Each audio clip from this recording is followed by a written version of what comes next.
Nós vamos retornar ao Salmo 63 que acabamos de ler, mas agora lendo os primeiros 2 versículos juntamente com o 3 e o 4 que a gente já leu. Nossa meditação versará sobre estes versículos, já mencionado que se trata de um salmo davídico e que tem até um contexto muito específico, quando ele se refugiava no deserto, perseguido que era. A história de Davi é épica, ele deixando o cuidado pastoril das ovelhas de sua família, ele é guindado ao palácio, ele passa a ser um soldado, ele se reveste de uma liderança militar, ele mesmo sendo ungido já rei de Israel, mas havia um rei de plantão, ele se submete a isso, mas é perseguido por causa desta unção. Então é uma vida bastante agitada. De Davi não pode-se dizer que ele vivia de maneira modorrenta. Ele passou por situações bastante variadas e adversas. E os salmos refletem muito isso. Este tem exatamente esse contexto de refugiar-se lá no deserto. E nós lemos como está escrito ali os primeiros 4 versículos. Ó Deus, Tu és o meu Deus forte, eu te busco ansiosamente, a minha alma tem sede de Ti, meu corpo Te almeja como terra árida, exausta, sem água. Assim eu Te contemplo no santuário, para ver a Tua força e a Tua glória, porque a Tua graça é melhor do que a vida. Os meus lábios Te louvam.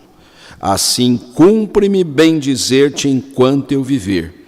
Em Teu nome levanto as mãos. Pai Santo, Deus de misericórdia, este é o momento em que vamos meditar na Escritura Sagrada e não podemos fazê-lo sem a assistência do Senhor, do Teu Espírito Santo que ilumina nossas mentes e corações. Então, possamos estar debaixo desta grata luminosidade para termos a clareza das verdades aqui contidas. Nós oramos assim, humildemente, em nome de Jesus. Amém. Minha alma tem sede de Ti. E eu creio que Davi, ao expressar-se desta maneira, ele estava ao mesmo tempo pensando na aridez do deserto, na sequidão do deserto, nas condições tão precárias que o deserto oferece ao ser humano, mas que se tornou, de certa forma, um símbolo da sua própria sequidão espiritual.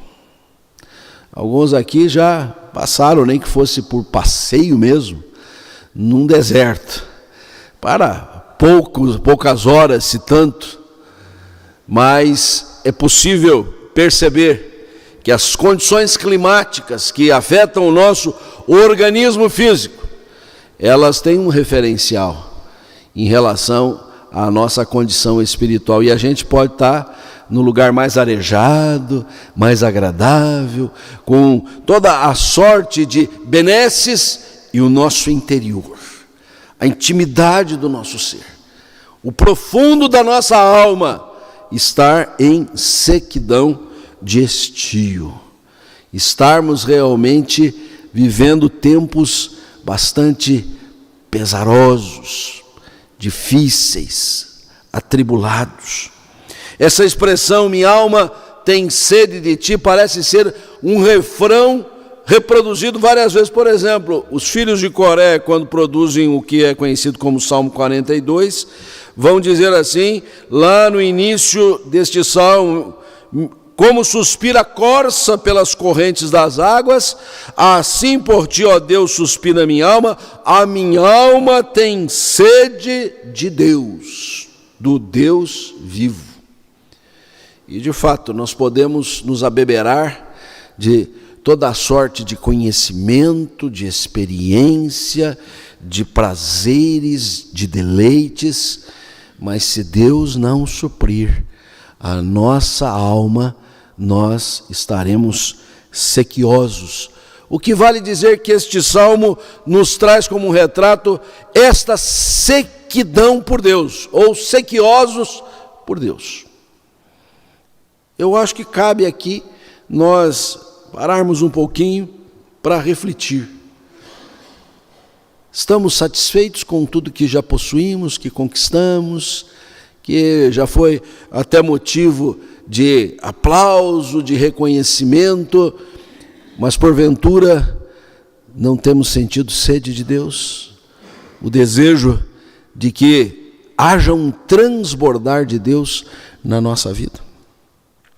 Esta semana, se você não viu, pode ver nas redes sociais, um movimento de caráter espiritual teve lugar numa universidade norte-americana em Asbury, uma universidade evangélica, em que ficou conhecido até aqui, as últimas notícias que eu tinha eram essas, que é o culto que começou e não acabou, né? Na rotina diária daquela universidade, ou semanal, há um culto dia X, e quando o culto foi dado por encerrado, alguém começou a orar e a oração não acabou mais, e aí vai variando de oração para leitura bíblica, para cânticos, para pregações, para testemunhos, e tem gente saindo das suas cidades mais distantes para ir lá para ver o que está acontecendo, até em função de uma avaliação histórica dos chamados movimentos de avivamento, ou de reavivamentos, que tiveram lugar principalmente na América do Norte, mas não menos também no velho continente europeu, e que tem sido sempre motivo de estudo, de pesquisa. E aí, os céticos de plantão que dizem, isso aí é uma invencionice, isso não é nada, e os outros muito cheio de crença de que assim agora é um novo avivamento, e a gente deve sempre ser muito cauteloso na nossa avaliação, nem tanto ao mar, nem tanto à terra. É bom a gente ver os resultados, os frutos de tudo isso, até porque os chamados movimentos de avivamento, eles não se esgotaram simplesmente numa reunião que fosse num auditório fechado ou aberto de culto, mas tiveram impacto na vida das pessoas, na transformação da própria sociedade, no arrependimento dos pecados, na mudança de conduta, no atendimento das verdadeiras necessidades pelas quais passam as populações. E isso a gente só pode ver no correr do tempo. Mas, inegavelmente, há uma sede no coração humano que precisa ser atendida, e só o Espírito Santo de Deus para prover. Só o transbordar da sua bondade, da sua misericórdia sobre os nossos corações pode matar essa sede.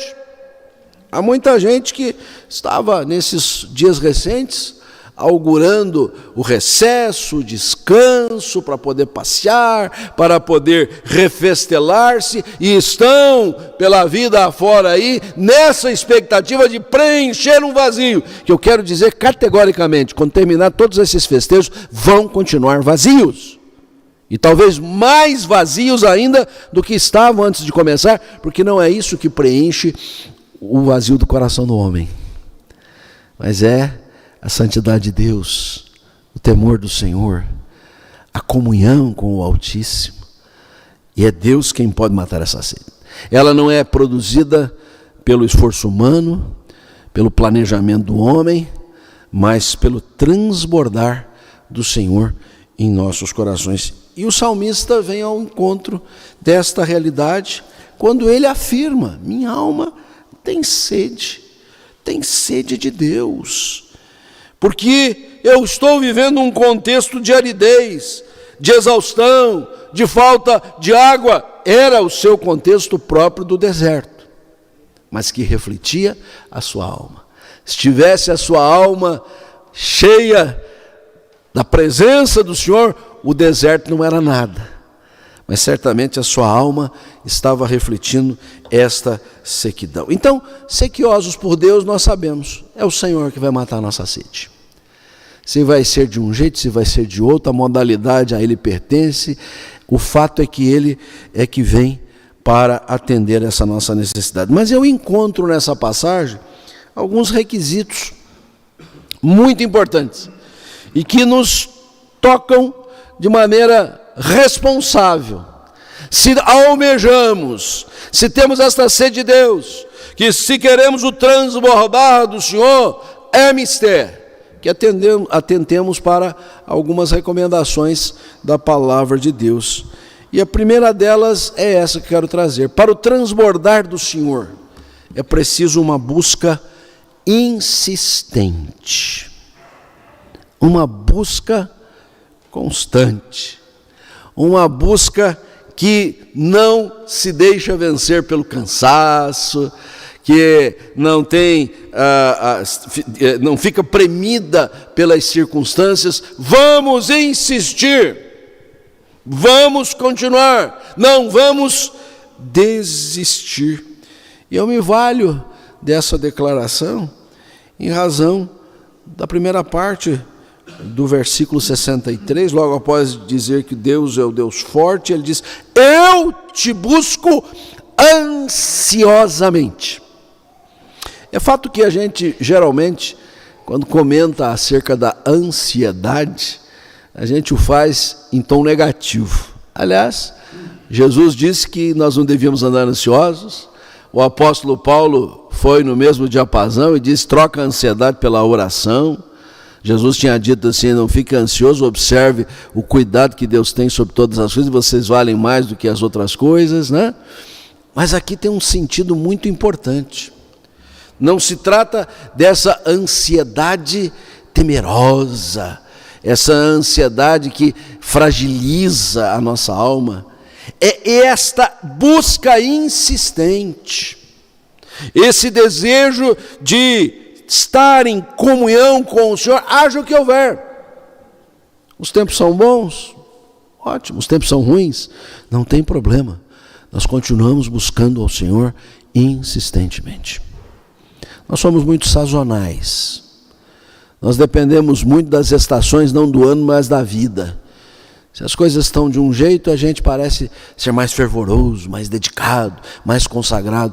Alternam-se as circunstâncias, a gente deixa tudo isso de lado. Esses dias mesmo, nós estamos aí envoltos a eventos, até para fazer o contraponto da festa da carne que está em redor, com os nossos retiros espirituais, né? Há um grupo grande da nossa igreja participando de um retiro aqui, outro em outro lugar. Um dos nossos pastores, o reverendo Davi, está pregando num retiro no interior do estado de São Paulo, né? E muitos de nós aqui participamos desses retiros. Que coisa maravilhosa, né? A gente voltava do retiro com aquele fervor espiritual, aquela dedicação. É agora que a coisa vai. E passavam umas poucas semanas, nem lembrava que tinha ido no acampamento, né? Nem lembrava dos compromissos que havia feito naqueles momentos. Talvez tangido pelas emoções. E essa busca insistente, ela não é refém de emoções. Ela não descarta a emoção, mas ela alia a emoção à razão, à responsabilidade, ao compromisso espiritual. Porque nós somos ciclotímicos, nós subimos e descemos. Mas o nosso Deus, Ele transborda da sua bondade, da sua presença, do seu ser em nós. E na medida que nós buscamos com insistência, nós somos alvos desta realidade. Acho notável que o salmista vai dizer, então, ainda no primeiro versículo, logo abaixo: meu corpo te almeja. E é importante ressaltar que, na visão hebraica, essa distinção corpo e alma não tem muito sentido. Porque ao referir-se ao corpo, o hebreu está pensando na totalidade do seu ser. O corpo sem alma é um cadáver, né?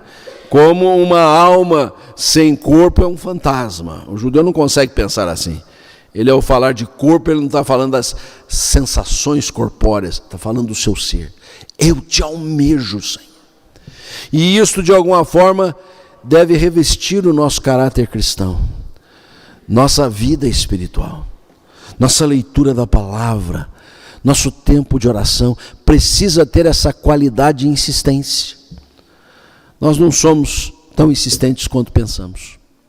Se há uma necessidade, parece que até a gente se dedica um pouquinho mais. Então logo ela seja resolvida, ou não seja resolvida, mas se dá por entregue, damos de ombros, não seguimos firmes naquele propósito.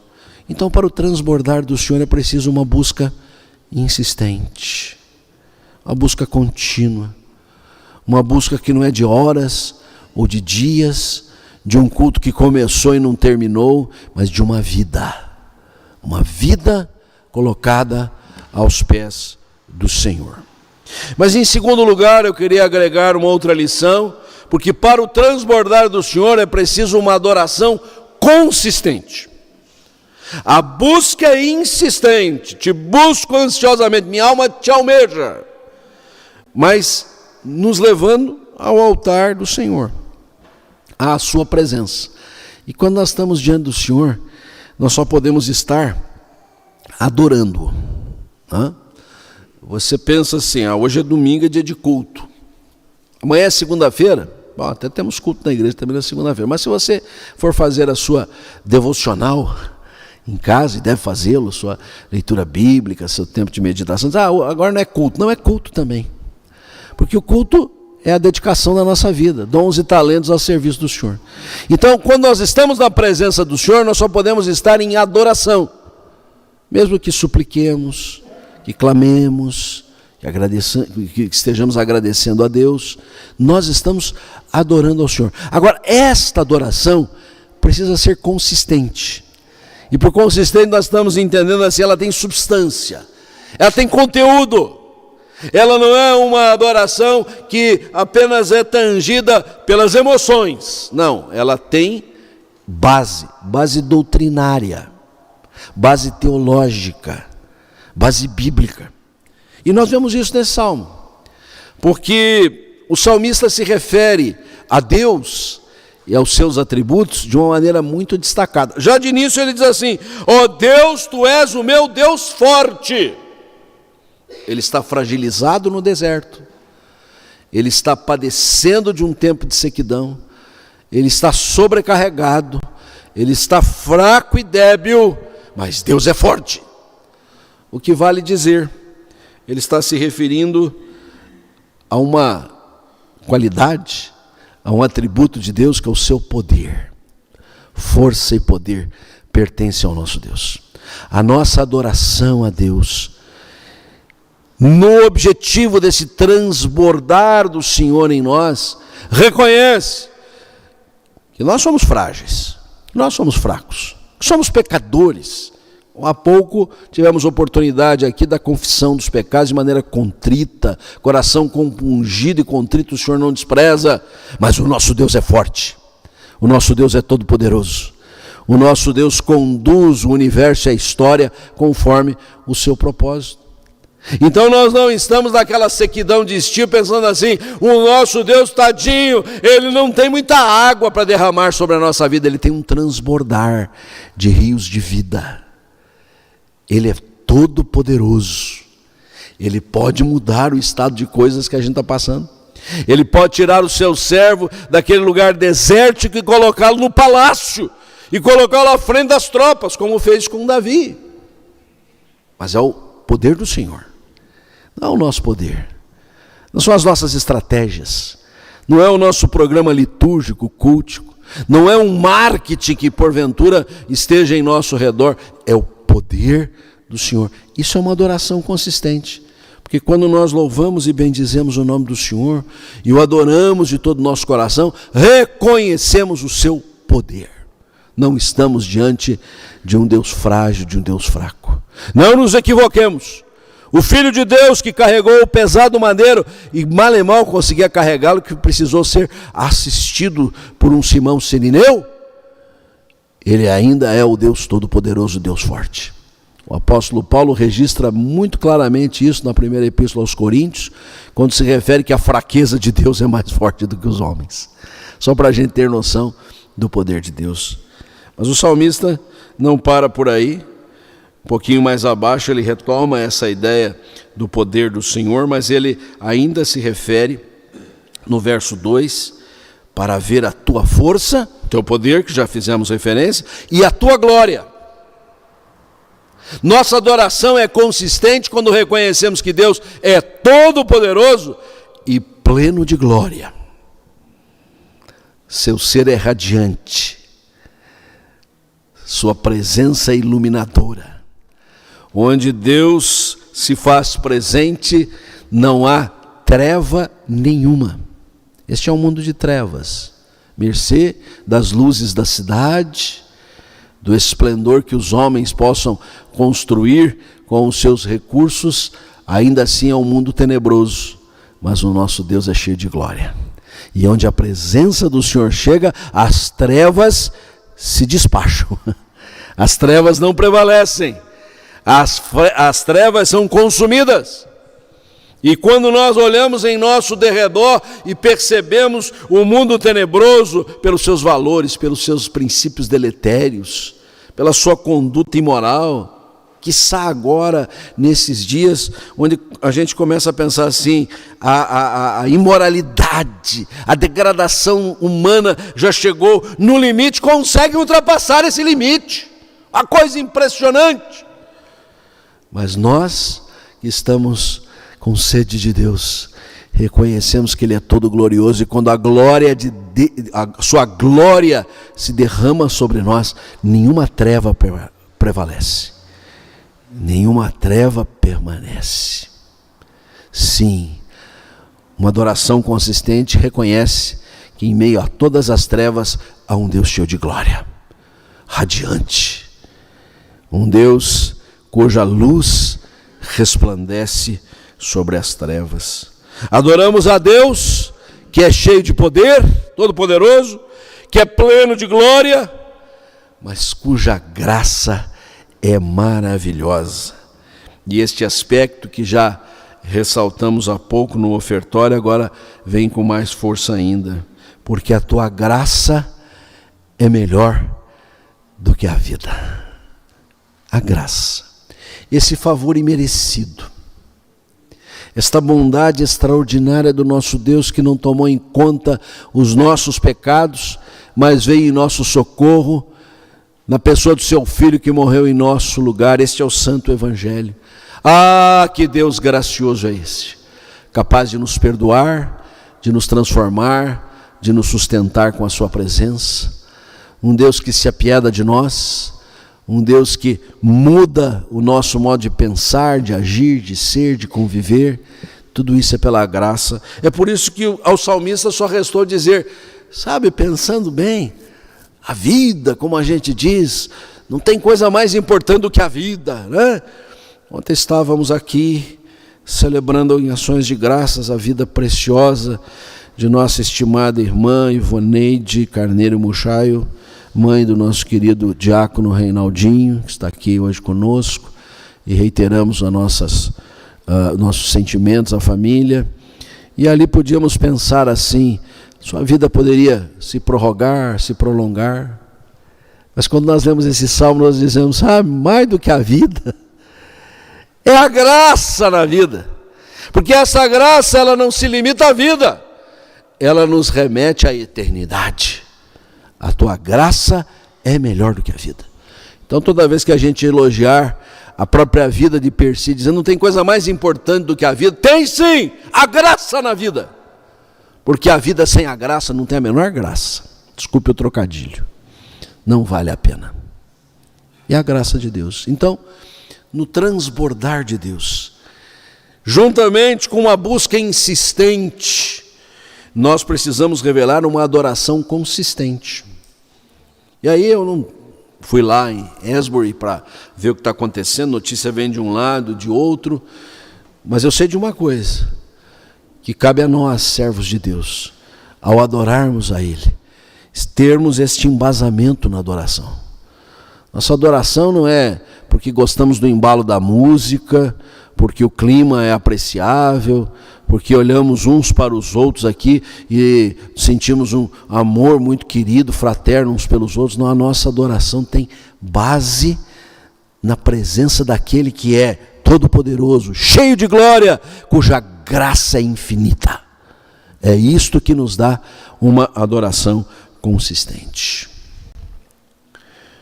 Sequiosos por Deus, sabemos que esta sequidão será sanada pelo transbordar do Senhor, que demanda uma busca insistente, uma adoração consistente e um louvor permanente. Versículo 4. Assim cumpre-me bendizer-te enquanto eu viver. Todos os dias na minha vida. Os dias claros e ensolarados, os dias frios, nublados e chuvosos, os tempos de alegria, os tempos de dor, de tristeza, de pesar, as horas de abundância, os momentos de escassez. Aprendi a viver contente em toda e qualquer situação. O aprendizado do contentamento, como é difícil, né? Porque a gente consegue a proeza de ficar descontente em toda e qualquer situação. Já viu isso? É o avesso. É a escolinha do descontentamento. Hoje está frio. Hoje, que bom se tivesse calor. Se tivesse calor, que calor que está, né? A gente não aprende a viver do jeito que está. Agora, essas coisas assim periféricas, né? Cosméticas, superficiais, elas revelam a nossa alma, em que falta louvor. O que é louvor? Louvor é elogio. Louvor é dizer, olha, que coisa tremenda, maravilhosa, sempre buscando os predicados, as virtudes, não as desvirtudes. É o quadro branco em que tem um pontinho preto e a pessoa fica concentrada no pontinho preto. O que esse pontinho preto está fazendo aí? Está errado, não devia estar aí não. Esse quadro está feio. E esquece todo o quadro branco em redor. Que capacidade que a gente tem de tudo na vida a gente encontrar o pontinho preto, né? A gente não se satisfaz. A gente sempre está achando ruim, sempre está reclamando. E aí, na sequidão por Deus, sequiosos por Deus que nós estamos, nós não nos exercitamos para reconhecer como Deus tem sido pródigo para conosco, nos abençoado ricamente, nos sustentado, sido o braço estendido para nos levantar no abatimento, tem sido o impulso para nos mover quando estamos estáticos, tem sido a sua presença querida no nosso coração para confortar, consolar. Então de nós se espera exatamente este louvor permanente, porque o salmista diz, enquanto eu viver. Não é enquanto o culto estiver acontecendo na hora de 9 às 10 da manhã e depois eu vou ser o crítico da vida, vou ser o reclamão, o queixoso. Não, enquanto eu viver, cumpre-me. É um compromisso, é um dever, é uma exigência, é uma requisição divina. Enquanto eu viver, cumpre-me bem dizer-te. Em teu nome levanto as mãos. Esse levantar de mãos, que muitas vezes nós exercitamos até no cantar dos nossos hinos aqui, ele é uma simbologia. Porque quem levanta as mãos está se rendendo. É a rendição. Você está rendido.